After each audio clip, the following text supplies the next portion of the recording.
আলাইহি ওয়াসাল্লাম ফরমান ইত্তাকিল্লাহ আইসুমা কুন্ত, যেখানেই থাকো আল্লাহকে ভয় করো। একজন শাসক যদি আল্লাহকে ভয় করে তাহলে সে রাত্রে বেলা ঘুমাইবে না। হযরত উমর রাদিয়াল্লাহু তাআলা আনহুর মতো রাস্তায় রাস্তায় ঘুরবো, হযরত উমর ইবনে আব্দুল আজিজ রাহমাতুল্লাহি আলাইহির মতো ইনসাফ প্রতিষ্ঠা করবে, যার রাজত্বে মানুষের মধ্যে ইনসাফ করার প্রভাবটা জানোয়ারের মধ্যে পর্যন্ত পড়ছে। বাঘে ছাগলে একসাথে পানি খাইছে, আক্রমণ করবে কেন? এই সব সৃষ্টি মানুষকে অনুসরণ করে। মানুষ যখন উল্টা যায়, আল্লাহ তাআলা মানুষের খেদমতের জন্য যত মাখলুক নিযুক্ত করেছেন তাদেরকে তাদের বিপক্ষে কাজ করার জন্য। এই জন্য আল্লাহর ভয়। আমরা তো দুনিয়ার ক্ষেত্রে, আখিরাতের ক্ষেত্রে, দুনিয়ার সর্বত্র আমাদেরকে ভয় করার কথা বলছে। সব জায়গার মধ্যেই তো আমরা আল্লাহর ভয় ছেড়ে দিই। আল্লাহর ভয় থাকলে মসজিদের মধ্যে মানুষের টাকা দেয়, ওই 500 টাকা চুরি করতে পারে। আল্লাহর ভয়, আল্লাহর ভয় থাকলে মসজিদের মধ্যে ঘুরতে লেগে আসে। মসজিদ কি এটা দুনিয়াবি কাজ করবার জায়গা? এটা মসজিদের মধ্যে এসে তাদের রাজনৈতিক দৃষ্টিভঙ্গি দেখি জায়েজ না না জায়েজ, শরীয়তে কুতুব মানতেছে না মানতেছে, তার মসজিদের মিঠাইয়ের মধ্যে এসে বলতে হবে। সিরাজগঞ্জের কোন লোক থাকলে খবর নিয়ে, সিরাজগঞ্জের সিডনি একটা জায়গা, সেখানে মসজিদের মধ্যে সভাপতি বানাইছে একজন মহিলাকে। উনি ইমাম সাহেবকে এখানে বসাইয়া মসজিদের মেহরাবের মধ্যে দাঁড়াইয়া মুসল্লিদেরকে উনি মুসল্লিদের উদ্দেশ্যে উনি পানি পেশ করেছেন। এবারে কেউ জিজ্ঞাসা করছে তার শরীর পাকতো না পাক? যদি আল্লাহ ভয় থাকতো সেই মহিলা সেই মসজিদে, বাহিরে তো ব্যাপারটা চলে, যারা মসজিদে নামাজ পড়তে আসছে, মসজিদে নামাজ পড়তে এসে কোনো পর্দা হেফাজত না করতে পারে, মুসলমান নষ্ট করার জন্য আসছে। এটা কি? এটা আল্লাহর ভয়ের আলামত না। অথচ দেখেন ওই যে ছবি উড়াইতেছে, কি হবে? কিচ্ছু হবে না, লাইট উড়াইতেছে। আমাদের মুরব্বী ছিলেন হযরত মাওলানা মুফতি ফয়জুল্লাহ সাহেব রাহমাতুল্লাহ আলাইহি। হযরত মাওলানা মুফতি ফয়জুল্লাহ সাহেব রাহমাতুল্লাহ আলাইহি হাটহাজারী মাদ্রাসার প্রধান মুফতি ছিলেন। এখন তো মাদ্রাসার ছাত্ররাও ছিলেন না, সিম্বল তারা ডিজে পার্টি গান গাইছে মসজিদের মধ্যে, গানের সুরে বেতুমিজের মতো নবীর সামনে নাচ গাইছে। আমি একদিন কোন এক জায়গার মধ্যে, কোন এক জায়গায় মসজিদের মধ্যে ছাত্ররা আপনার বয়ানের আগে, ওয়াজের আগে কিছু বলতেছে, আমার দুঃখের আমার কানে গেছে। আমি ভাবছি যে সে গান গাইতেছে। আমি দৌড়াইয়া আমি তখন আসছি তার দরবার জন্য। মোদের মাঝে তুমি আছো মিশে, কিছুতেই ভোলা যায় না।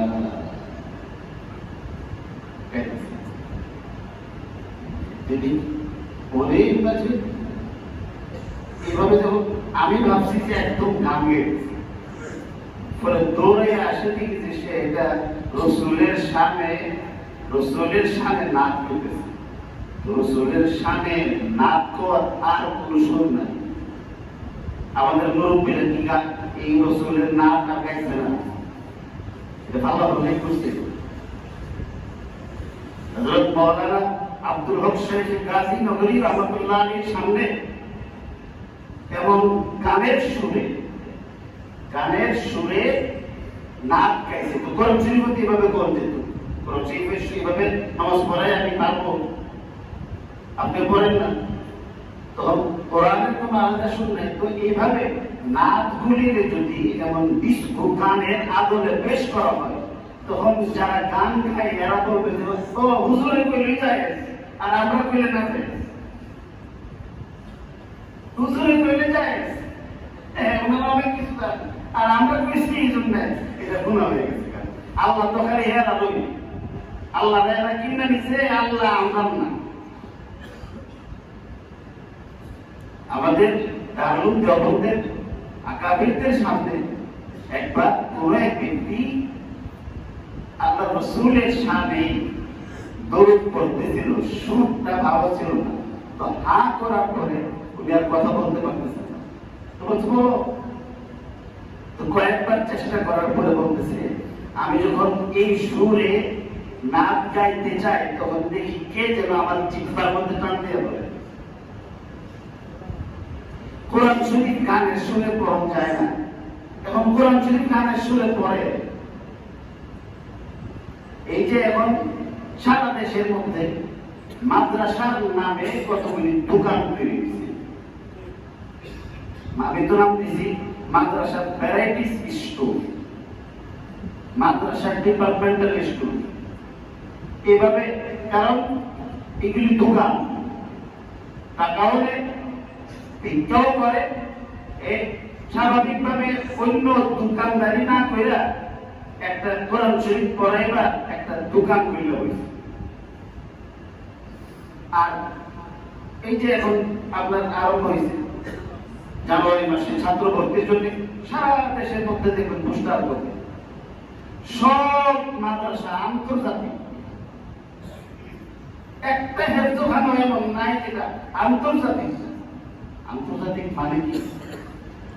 এই জন্য আমি বলছিলাম যে আমাদের দেশে একটা দেশীয় মাদ্রাসা, দেশীয় মাদ্রাসা হলো কওমি মাদ্রাসা। এই কওমি মাদ্রাসা বাদ দিয়া একটা বিল্ডিং 5 তলায় 5টা মাদ্রাসা, 5টা বড়, এই 5টা বড় ধরে একটা একটার সাথে বন্ধ। তো সমাজের মধ্যে ঐক্য হবে, আল্লাহর ভয় নাই, খাওয়ার উদ্দেশ্য, পেট পালার উদ্দেশ্য, একজনের আরেকজনের চাকরি করতাম না, নিজেই মাদ্রাসা দেওয়া নিজে দিবে। আমাদের মুরব্বীরা এটা করেন নাই, ওনারা পেটের মধ্যে সাহাবায়ে কেরামের আদলে পেটে পাথর বাঁধছেন, না খাইয়া কসুর মুড়ি খাইয়া রোজার একটা পানি খেয়ে ইফতার করে সেই খাইয়া দিনের সাথে কয়জনের নাম বলবো? কয়জনের? হযরত মাওলানা হাবিবুল্লাহ শাহ আহমেদ সাহেব রহমাতুল্লাহ আলাইহির কথা বলছি। হাটহাজারী মাদ্রাসার মুতামিম ছিল, বিবিরে শাড়ি কিনে দেওয়ার তৌফিক ছিল, বিবিরে শাড়ি কিনে দিতে পারছে না, ঘরে গেছেন বিবি সামনে আসে না, আরব থেকে কাঁদতেছেন, বলেছে কান্না করতেছেন কেন? আমার যে একটা শাড়ি ছিল, ওই শাড়িটা খালি সিদ্ধ আর আমি সিলাইতাম, আর আজকে সিলাইতে সিলাইতে এই অবস্থায় গেছে যে এখন আমি যদি আপনার সামনে আসি আমার সকল খুলে দেব। হাটহাজারী মাদ্রাসার মুতামিম, আবার আপনার সামনে আসলে আমার সকল খুলে যাবে, এই জন্য আমি সামনে আসতে পারতেছি না। হাটহাজারী মাদ্রাসা মুতামিম বাংলাদেশের সবচেয়ে প্রাচীন বড় মাদ্রাসা, ওই মাদ্রাসার বড় হুজুর শাড়ি কিনে দেবার তৌফিক নাই, মাথার পাগড়িটা খুলে দিয়ে দিচ্ছে যাতে এটা দিয়ে সদর দেখে। আর লাইন চলাফেরা করতে পারে না, রিডিং করতে পারে না, হেলিকপ্টার দিয়ে আওয়াজ করতে পারে। হেলিকপ্টার দিয়ে আওয়াজ করতে গেলে আপনার হাতে হাতে এসে করবো, এত টাকা পার করতে গেলে এটা অপচয় না? চাইলাম না 1 টাকা জায়গার মধ্যে 5 টাকা খরচ করে যদি অপচয় হয়, হেলিকপ্টার দিয়ে আপনি নিবেন। আর যে বেটারে হেলিকপ্টার দিয়ে আনলে হেদায়েত হয়, তাহলে যেই জায়গার মধ্যে হেলিকপ্টার যায় না ওই এলাকার মানুষ সুন্দর হয়ে বলবো। আর যে সময় হেলিকপ্টার ছিল না তখন মানুষ আল্লাহ রাখছে না, এগুলি শয়তানি। হযরত মাওলানা মুফতি ফয়জুল্লাহ শাহ রহমাতুল্লাহ আলাইহি বাংলাদেশের বড় মুফতি ছিলেন, মুফতি আজম। বাদশা ফায়সালের সময় বাংলাদেশ হয়েছে পরে, উনি হজ্জে যাবেন, পাসপোর্ট অফিসে গিয়ে বললেন যে আমি তো আল্লাহকে ভয় করি, আল্লাহ আমাকে হজ করার হুকুম দিতেন, আমি হজে যাব, তবে পাসপোর্টে আমি হারাম দিয়ে ফটো উঠাইয়া ফটো লাগাবো না, ফটো তোলাকে আমি হারাম জানি। পাসপোর্টের মধ্যে ফটো না উঠে যাবো কিভাবে? আমাদের অবস্থা কি? অনুমতি দিচ্ছে, এর মানে কি জায়েজ নাকি? জায়েজ না। ঠেকাত করলে আপনি এটা করতে পারবেন, কিন্তু আপনি তো চেষ্টা করবেন। একটা মাছ ধরতে গেলে মাছটা কিন্তু জান বাঁচাইবার জন্য চাইতে পারে, একটা শুকনার মধ্যে সে চাইতে থাকে, কেন? জান বাঁচাইবার জন্য। আমরা তো ইমান বাঁচাইবার জন্য মাছের মতো চাইতে, এটা ধরা চলছে না, আমি এটা করবো না। এরপরে যদি বাধ্য করে আল্লাহর কাছে বলতে পারবো যে আল্লাহ আমি পারিনি, বলার আগে থেকেই তো আপনার আমরা আল্লাহর হুকুম ছাড়া শুরু করি। উনি বললেন যে আমি হজে যাব, আমি ছবি উঠাইয়া হারাম করে আমি ছবি আনতে, আমি পাসপোর্টের ছবি লাগিয়ে হজ করতে যেতে। পাসপোর্ট অফিসার বললেন চৌধুরী এটা তো একটা নিয়ম, আন্তর্জাতিক কানুন, আল্লাহ কানুন হলে ফটো ওঠানো না। আমাকে কানুনটা তো আপনারাই করছেন, তো কানুন যখন আছে তো সব কানুনের মধ্যে কিছু এক্সেপশনাল বিষয় থাকে। আমাদের আল্লাহ বসতে আল্লাহ ঘরে যাওয়ার ব্যবস্থা পাসপোর্ট ছবি ছাড়াই দিয়ে দেবে। পাসপোর্ট অফিসার তখন লেখছে যে ইনি আমাদের দেশের বিখ্যাত একজন মুফতি, বড় আল্লাহ ওয়ালা, আমাদের অনেক শ্রদ্ধাভাজন, আমি তাকে ব্যক্তিগতভাবে চিনি, তিনি শরীয়তের উপর অটল অভিযোগ থাকেন, ছবি না উঠাইয়া তিনি পাসপোর্ট নিতে চাইতেন, আমি ওনার খেলা। একবারে ওনাকে ছবি ছাড়া পাসপোর্ট দিছে। বাংলাদেশ হওয়ার পরে তিনি ছবি ছাড়াই হজে যখন যাবেন, তো যখন এমবেসির মধ্যে ভিসার জন্য দেওয়া হয়েছে, ছবি নাই কেন? তখন এই কথা, যদি ছবি ওঠায় হজ করবেন না। তো বাদশাহ ফাইসাল তখন, সৌদি বাদশাদের এখন 7ম পিঢ়ি চলতেছে, 7 নম্বর। আব্দুল আজিজের পরে বাদশাহ সৌদ ছিল, সৌদের পরে ফাইসাল, ফাইসালের পরে খালেদ, খালেদের পরে ফাহাদ, ফাহাদের পরে আব্দুল্লাহ, আব্দুল্লাহর পরে সালমান চলতেছে, 7 পুরুষ। এই সবগুলির মধ্যে চরিত্রবান ব্যক্তি ছিল বাদশাহ ফাইসাল। একটা বিয়ে করছে, বিবি মারা যাওয়ার পরে আবার আরেকটা। আর আরবদের সৌদি শেখদের ব্যাপারে কম বেশি আপনারাও জানেন। তো যখন অ্যাম্বাসেডর দেখছে যে ছবি ছাড়া এই যুগেও ছবি না উঠাইয়া আল্লাহর হুকুম পালন করতে চায়, আল্লাহকে এত ভয় করে, এটা যাইতে যাইতে বাদশাহ ফাইসাল পর্যন্ত পৌঁছে। বাদশাহ ফাইসাল পর্যন্ত পৌঁছার পরে আমরা তো চিন্তা করি যে শরীয়তের উপর আমল করলে আমরা বঞ্চিত হব। আসলে শরীয়তের উপর আমল না করলে আল্লাহ বঞ্চিত করবে, শরীয়তের উপর চললে আল্লাহ আসমান জমিনের সমস্ত মাখলুককে গোলাম বানায়।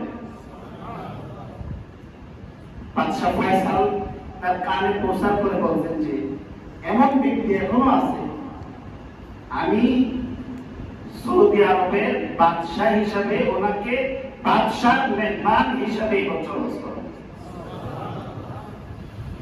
এত আসতে গেছেন সুবহানাল্লাহ। উনি কি ছবি না উঠাইয়া ঠকছেন না জিতছেন? এখন আরেকটা বাদশাহ ওনাকে রাজকীয় মেহমান বানিয়ে হজ করার প্রস্তাব দিছে। আমাদের যদি এটা দিত তাহলে তো 6 মাস আমি খালি এটার উপর ওয়াজি করলাম যে এবার বাদশাহ আবার দিতে। উনি কার মেহমান হয়ে হজ করতে যাবেন? বাদশাহ মেহমান হিসাবে কাঁদতে শুরু করছেন। উনি বলছেন আমি তো হজ করতে যাবো আল্লাহর মেহমান হওয়ার জন্য, বাদশাহ মেহমান হওয়ার জন্য না।